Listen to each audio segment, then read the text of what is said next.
नमस्कार. Solar system.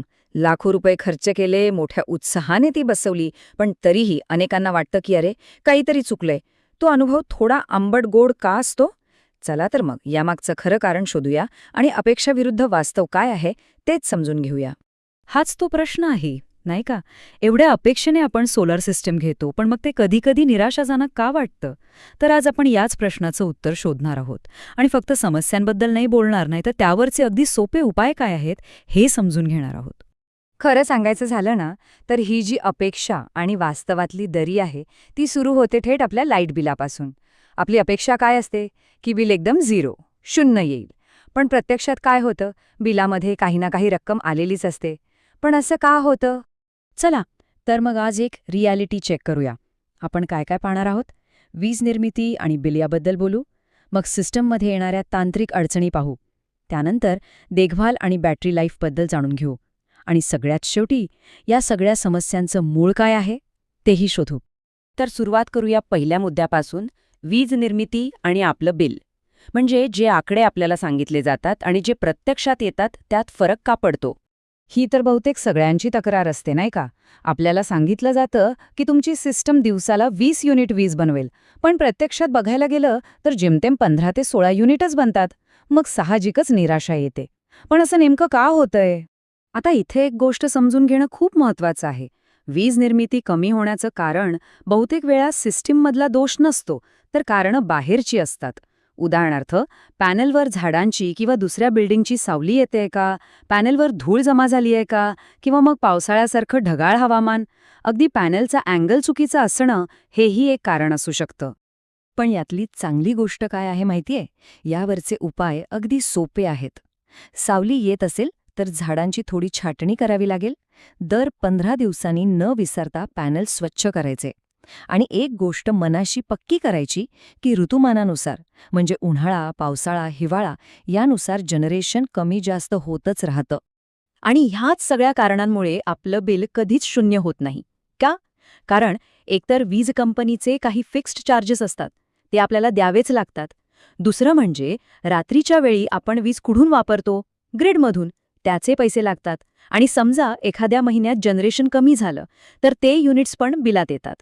पण एक नक्की, बिल खूप कमी होतं, फक्त शून्य होत नाही. ठीक आहे.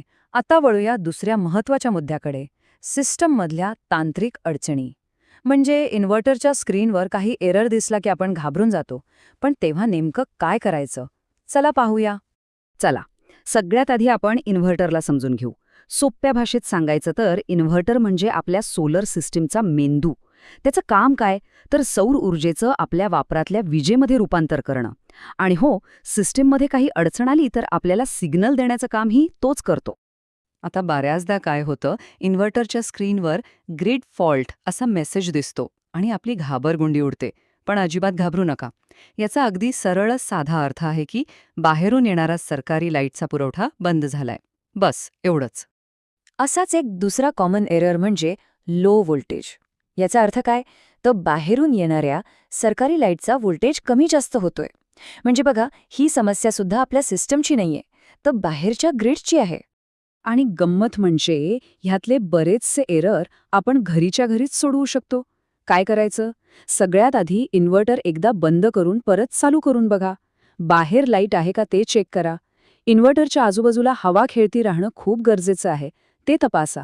आणि हे सगळं करूनही जर प्रॉब्लेम सुटला नाही तरच सर्व्हिसवाल्यांना फोन करा. चला, आता तिसऱ्या मुद्द्यावर येऊया, तो म्हणजे देखभाल आणि बॅटरी लाईफ. म्हणजे सिस्टम चांगली राहावी यासाठी आपली काय जबाबदारी आहे ते आता बघू. एक गोष्ट आपण सगळ्यांनी डोक्यात पक्की ठेवली पाहिजे. सोलर सिस्टीम म्हणजे एकदा बसवली आणि विसरून गेलो असं मशीन नाहीये. अजिबात नाही.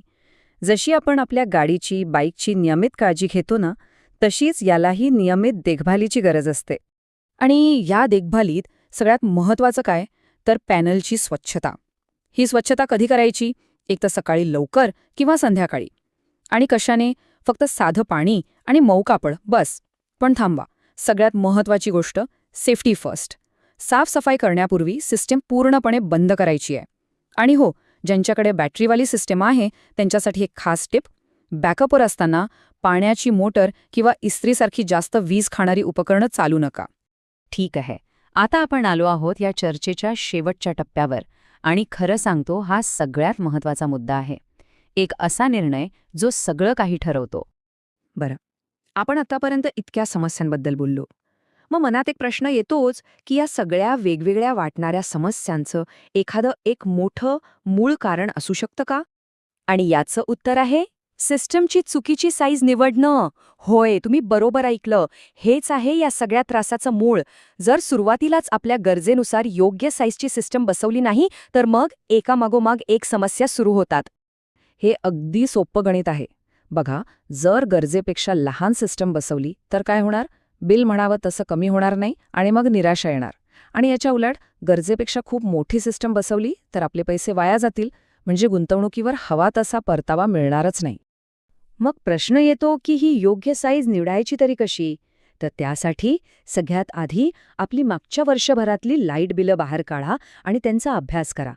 भविष्यात आपल्या घरी एसी किंवा इलेक्ट्रिक गाडी येणार आहे का याचाही विचार करा. आणि सगळ्यात बेस्ट मार्ग म्हणजे एखाद चांगल्या एक्सपर्टकडून आपल्या घराचा लोड नीट कॅल्क्युलेट करून घ्या. हाच योग्य मार्ग आहे.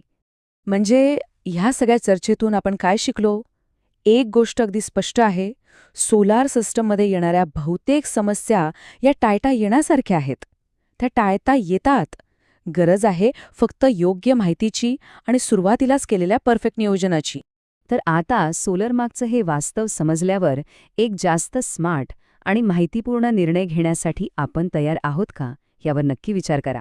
व्हिडिओ माहितीपूर्ण वाटला असेल तर एक लाईक नक्की करा. धन्यवाद.